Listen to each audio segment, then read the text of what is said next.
श्री कृष्ण की 8 पत्नियां थी। उनमें से एक सत्यसभा को अपनी सुंदरता पर बहुत घमंड था। वहीं श्री कृष्ण की सेवा में उपलब्ध विष्णु जी के सुदर्शन चक्र को बहुत शक्तिशाली समझता था और विष्णु वाहन गरुड़ को भी अपने सबसे तेज उड़ने पर बहुत घमंड था। श्री कृष्ण ने इनका घमंड तोड़ने के लिए एक योजना बनाई। उन्होंने गरुड़ से कहा, तुम हनुमान के पास जाओ और कहो श्री राम और माता सीता उनकी प्रतीक्षा कर रहे हैं। उधर श्री कृष्ण ने सुदर्शन चक्र को आदेश दिया कि तुम द्वार पर खड़े हो जाओ।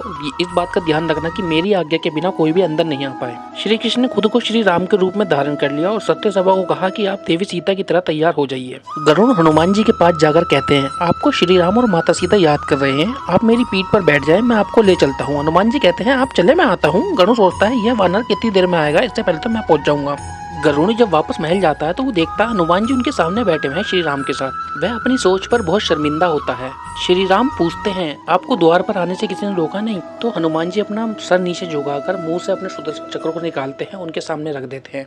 इसके बाद हनुमान जी श्री राम से पूछते हैं, मैं जानता हूँ आपने श्री कृष्ण का रूप धारण किया हुआ है, लेकिन आपने किस दासी को अपने साथ में बिठा लिया जिसको आपने सीता का रूप दे दिया है? यह सुनने के बाद सत्यसभा को बहुत शर्म महसूस होती है। इस प्रकार श्री कृष्ण और हनुमान जी मिलकर तीनों का घमंड तोड़ देते हैं।